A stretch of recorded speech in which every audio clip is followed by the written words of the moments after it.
Okay, the second example of a play is we're going to show you a couple of different passes. One is quick, one is a long pass. There's only a slight difference between the two. So what you want to look at with a quick pass is you make the play call, and we're going to, for the sake of discussion, we're going to say that he's throwing quick to Julio Jones, and Baltimore is in the pass defense. So first thing you do is you look at Matt Ryan's card. Completion range is a 1 to 90. You look at the trifold. Pass defense minus a quick pass is a minus 20 to completion range. So minus 20, so 1 to 70 base. Now, you also look at whoever's covering Julio Jones, and you look at his pass defense value, that's minus 2. So it's a 1 to 68 to complete pass. So he rolls a 38. It's complete.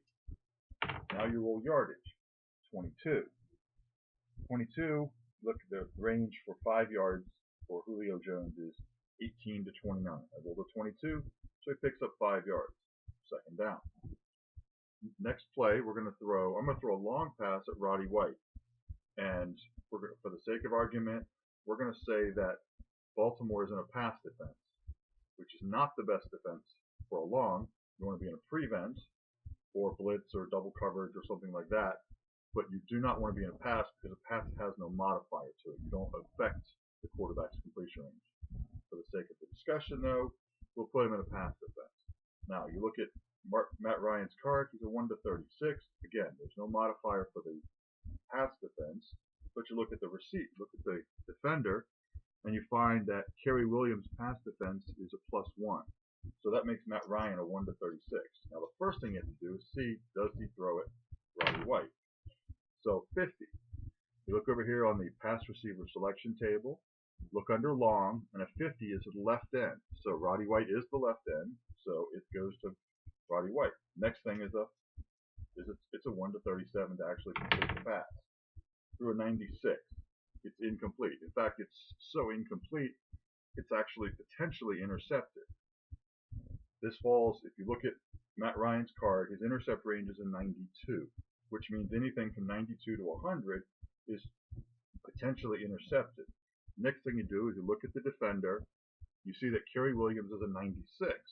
96 on the die roll, Kerry Williams picks it off. So the next thing you would do is you would roll the dice, figure out the distance of the pass, which for a long pass is 3d10. So I rolled 17 plus 4 is 21 yards downfield. Then you roll the next thing. Kerry Williams occupies the third row.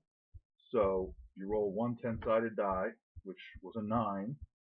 Third row returns at 3 yards. That's an interception on a long pass. If the pass had been complete, we'll rewind it here and say if the pass had been complete, then the yardage is just simply a matter of rolling the dice, and that's the yardage. There are 2 ways to play it. The card has a maximum catch or maximum rush, which is the breakaway yardage. There's no columns to look at for a long pass completion. There's just yardage. So in the case of Roddy White, he goes a maximum of 59 yards. So I can either choose to say, okay, I'm going to ignore that max, or I can accept any roll that I roll. Now I rolled a 0-8. So the way that I play the game, the way that I've written the rules, is that becomes an 8-yard catch. Yes, it was a long pass. Yes, you hoped it went long, but he tripped over his own feet or something happened, and he only went 8 yards. Kind of a little bit of the unknown of the long pass. So that's a long pass. That's a quick pass, and I hope this helps your understanding of the game a little bit better. Thank you.